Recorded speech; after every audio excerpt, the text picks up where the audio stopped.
Good afternoon, everyone. Today I am joined by Clinton County Sheriff Sean Dush, Kelly Schaefer, Executive Director of The Voice for Clinton County's Children, and members of my office from the Criminal Trials and Appeals Division, Chief Robin Liddell, Assistant Attorneys General Melissa Palapoo, Danielle Bennett, and Caitlin Kirby, Criminal Investigations Division Chief Aubrey Sargent, and Victim Advocate Joanna Delp, to announce criminal child abuse charges that we filed today against Joel and Tammy Brown and Jerry and Tamel Flora, all of DeWitt, Michigan.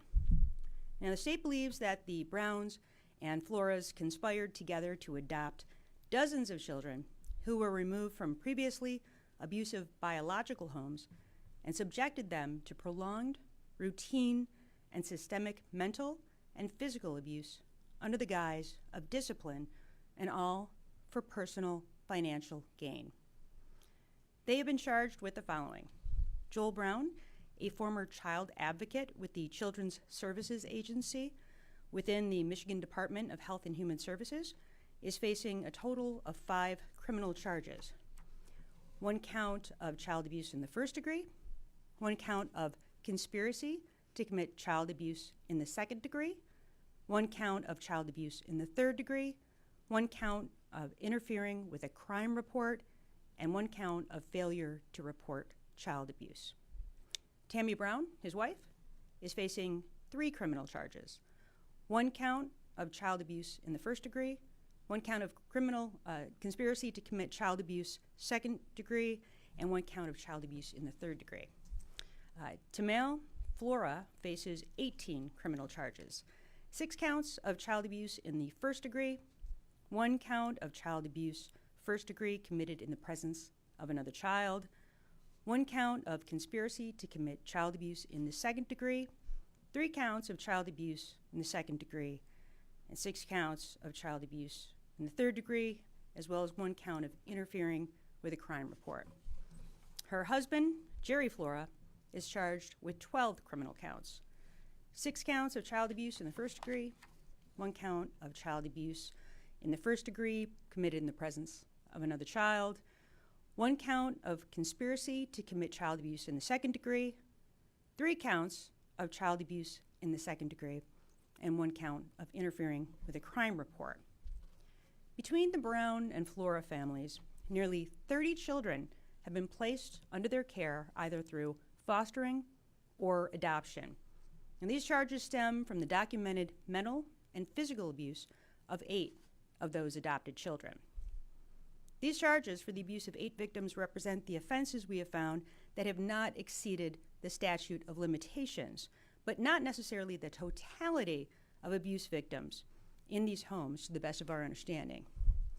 This case was initially referred to the Clinton County Sheriff's Department by Child Protective Services after they received a complaint regarding suspected child abuse. Charges were later initiated by the Clinton County Prosecutor's Office, and following a preliminary exam, those previous charges against Tammy Brown and Joel Brown were dismissed, and the charges against Tamel Flora and Jerry Flora were reduced.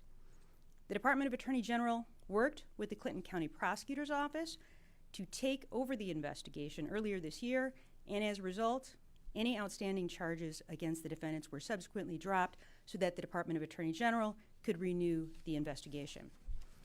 With that said, I think it's important to note that we have erected a conflict wall between our prosecutors on the criminal matter and our attorneys who have a duty to represent the Department of Health and Human Services.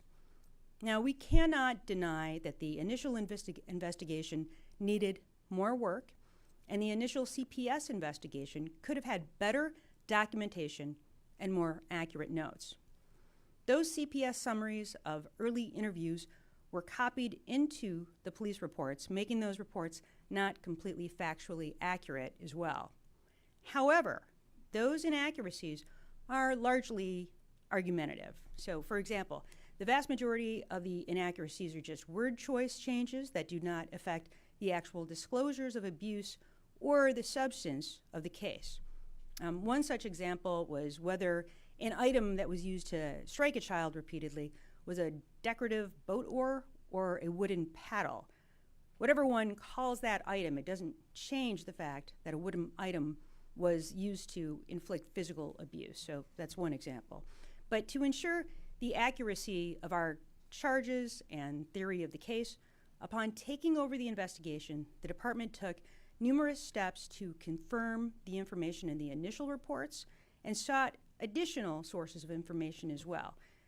So for instance, we performed the following tasks. We interviewed 10 of the adopted children, adults and minors, and multiple Child Protective Services and DHHS employees, reviewed photos and videos from the home, reviewed employment information, reviewed adoption subsidy, payment, and medical benefit records, and received new medical evaluations on all the potential victims. My department's Criminal Justice Bureau is composed of career prosecutors who have decades of experience handling child abuse prosecutions. We focus on a victim-centered approach to investigations centered on the best practices in the field. And what our investigation ultimately discovered is the same as what the initial investigation uncovered. These children were subjected to routine and systemic mental and physical abuse in the homes of Jerry and Tamel Flora and and Joel and Tammy Brown. That there was interference with the investigation by Joel Brown and the adoption of well over 30 children altogether by the Brown and Flora families was for monetary gain. And while previous reporting on the CPS reports, in this case, did correctly point out some inaccuracies, previous coverage of this case really serves just to highlight the importance of having a trauma-informed, trained forensic interviewers, investigators, and also prosecutors. The allegations in this matter are heinous and egregious. In the area of child abuse, the harms caused to an individual's mental health are often, unfortunately, overlooked. Abusive behavior by any parents, adoptive or biological, is unacceptable. It will not and it cannot be tolerated. Our investigation has also highlighted just how much the law in these areas really needs to be amended to combat these types of crimes, which is likely much more prevalent in our state than any would care to admit. First of all, the statute of limitations is far too short.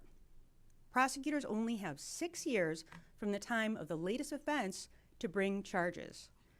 The significant problem with this is that the victims are children and thus unlikely to report significant abuse until they are free from their abusers. We believe there should be an amendment to MCL 767.24 to place child abuse in the same categories as sexual assaults. There's simply no reason why, at the very least, child abuse matters can't be treated the same as criminal sexual conduct third degree and brought pursuant to the current law, which provides a 15-year window or by the time the victim is 28 years of age. We believe that Joel Brown used his decades of experience as a CPS employee to skillfully and successfully hide the abuse happening within his home and to help the Floras hide the abuse in their home as well. It is clear that many of the child witnesses in this matter were coached and that the investigation was compromised. However, there is no real criminal statute that exists to prevent this from happening. The child protection law does not directly address this issue, and the witness tampering or obstruction of justice charges are simply inadequate. Either the criminal code or the child protection law should be revised to eliminate the ability of an abuser to manipulate a child in this way and not suffer consequences for the tampering. Furthermore, the child protection law should be revised to provide for mandatory cooperation with CPS and to require that evidence of witness tampering or manipulation results in a felony. One reason why this abuse was able to go undetected in the Flora home, the home of the most significant and apparent abuse, was due to the fact that all the children were homeschooled. School is often a safe place for children where such abuse is discovered either by the school, by the teachers, or the staff, or by the child being away from abusers long enough to be able to disclose what's happening inside their home. While there's nothing wrong with choosing to homeschool a child, there has to be some sort of monitoring so that those children also benefit from those protections. Finally, one of the biggest loopholes discovered through our investigation resides in the adoption subsidy program's rules and regulations.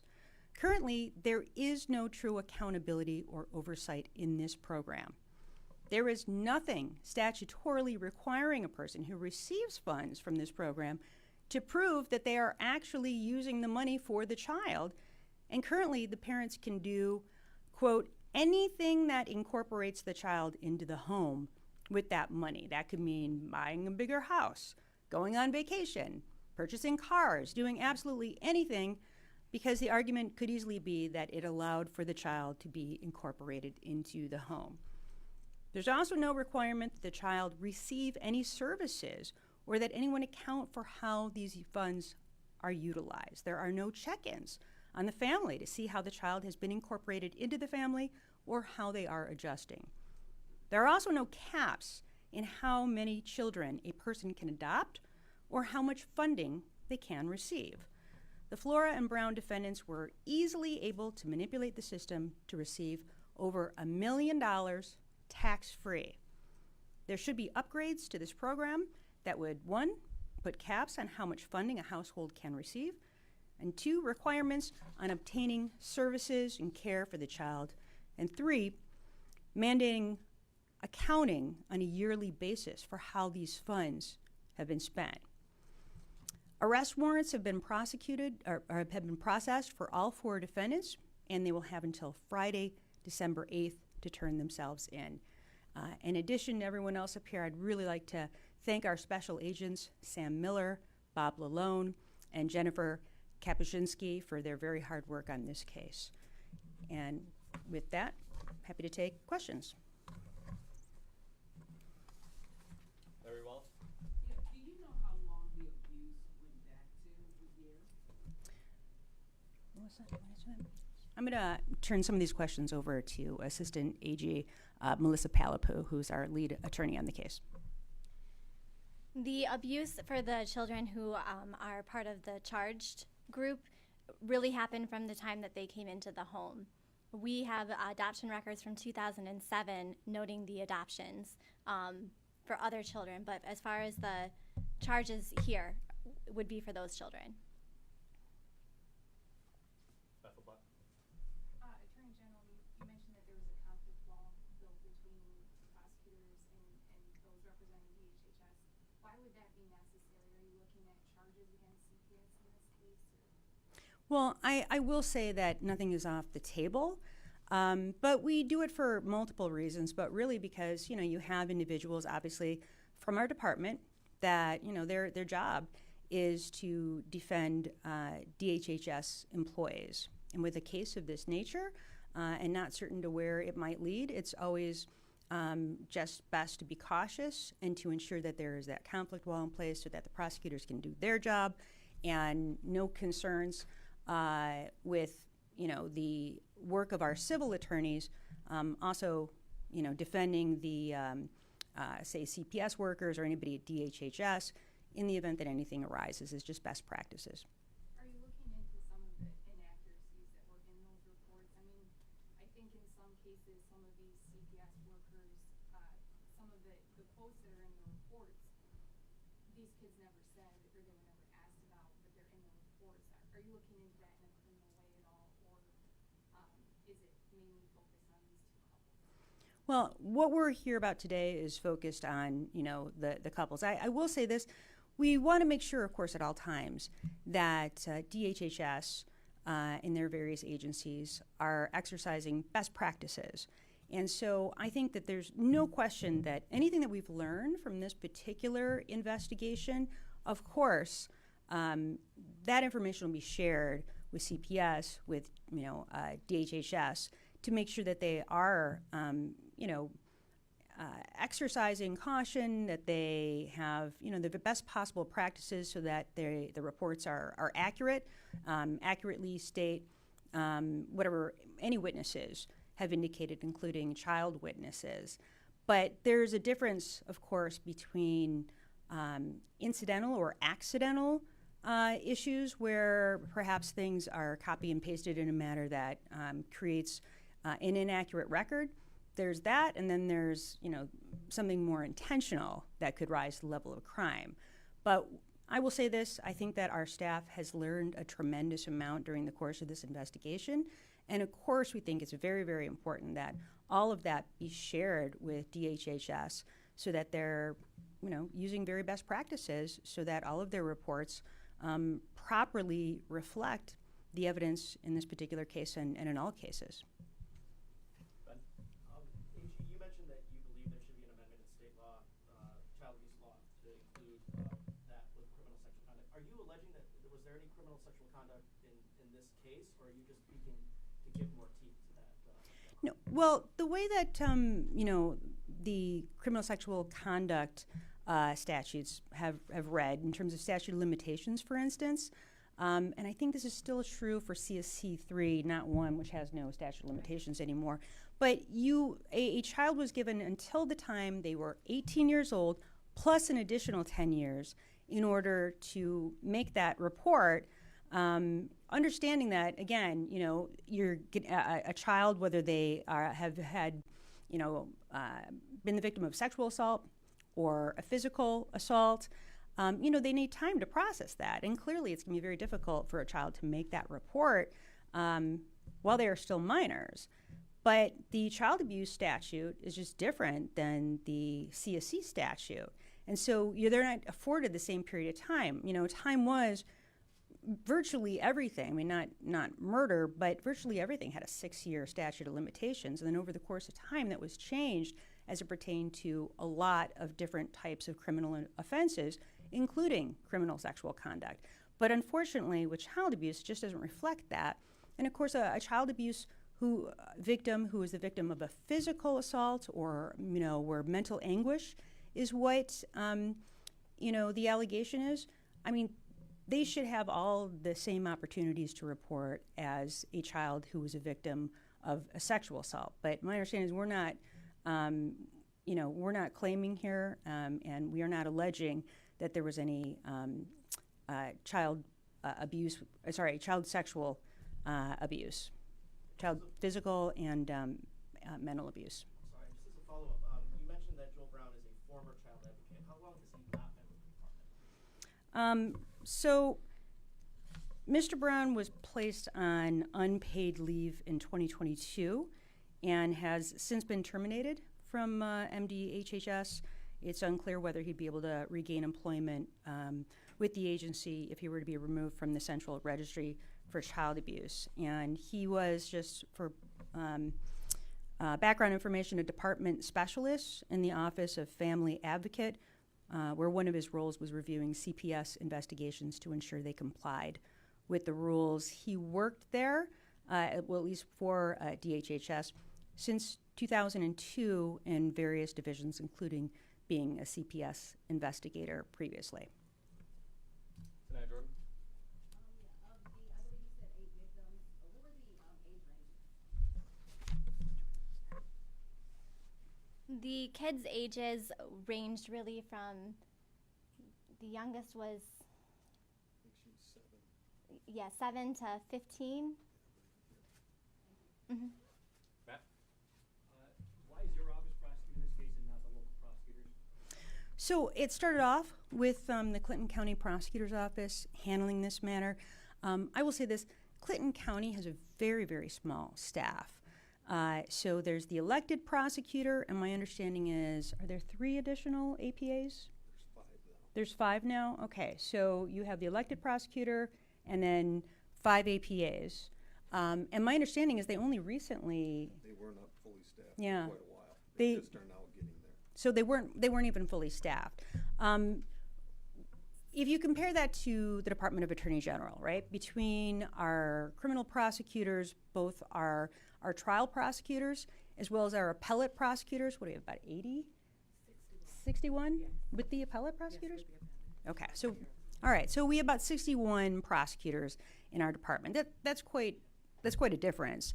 The other thing I will say is this: we have a number of prosecutors and investigators on staff that have been trained in regard to child forensic procedures. And you know, those are specialized trainings.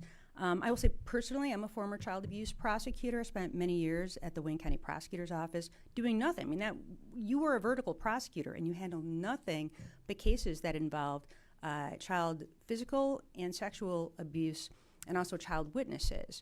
And that's the experience of many of our staffers. So, you know, what we find, and we try to communicate this as much as possible to various county prosecutors around the state.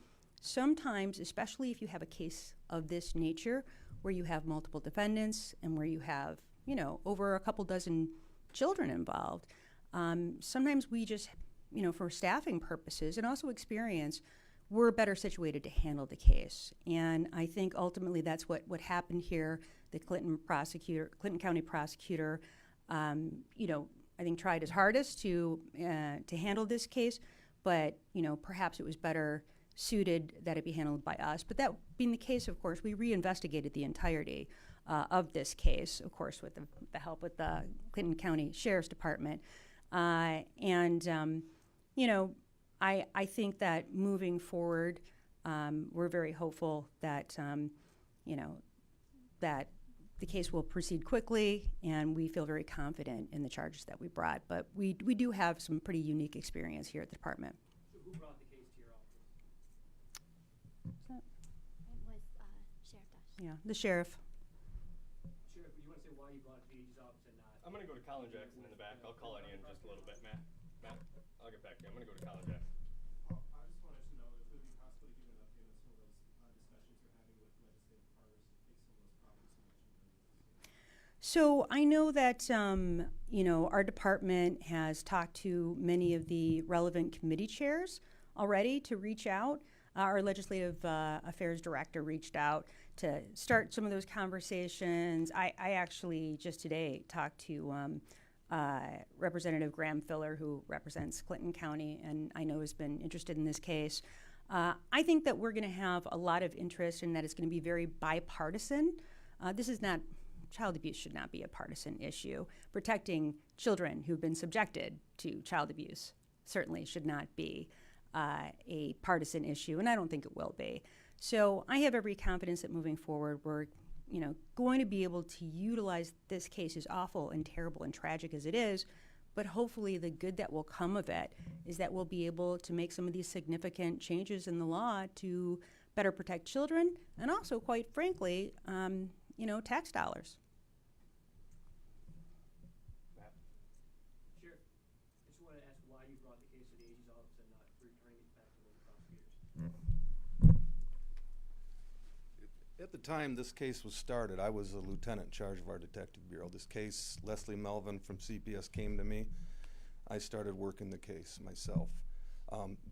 This is not common. I haven't done this prior to this, but I know how it works. Basically, we reached out and asked for help with the case.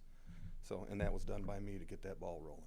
Why did you think the help was here and not local? Because like the Attorney General mentioned, they have a lot more resources than what we do. And we were, you know, our prosecutor's office was struggling with staffing issues and things of that nature.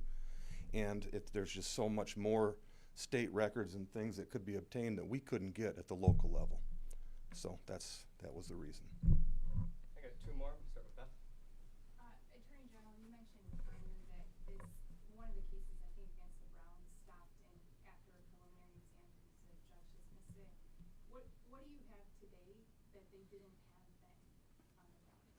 Well, we're going to be introducing all of that evidence in court. And again, having, you know, reinvestigated the case from the, you know, top down, we feel really confident in these charges. And, you know, I'm certain that there's going to be evidence that is introduced at that preliminary examination that was not previously introduced. And so, you know, obviously those are probable cause hearings. We have every expectation that we'll be able to get these cases, all of these charges, and, you know, all of the counts bound over. And then we'll be ready to take this to trial. But, you know, all of that evidence will be introduced during the course of those exams. All right, last question. I'm going to go. Name and affiliate, sir. Joseph Sharkey, WLMS. Thank you. So the kids that were most recently with these families, are they still with them, or where have they likely gone to? Right. So in terms of where everyone is now, the department believes that the minor children in the Brown household are being cared for in the family by an adult child of the Browns. And it's our understanding that the Floras are still guardians for one adult who has cognitive disabilities. We are urging DHHS to review this arrangement to ensure that the remaining children are in safe placements. As to the children who are alleged to be victims in the case, the minor children who are the subject of the charges are no longer in the Brown and Flores homes. Again, we have a conflict wall in place, but, you know, we are really urging DHHS to take a look at all this and to, you know, follow best practices in terms of what's appropriate in terms of the placement of these children. All right, thanks everybody. We do have hard copy press releases at the back of the room. Kim will get those for you. It'll go out digitally in 20 to 30 minutes. Thanks.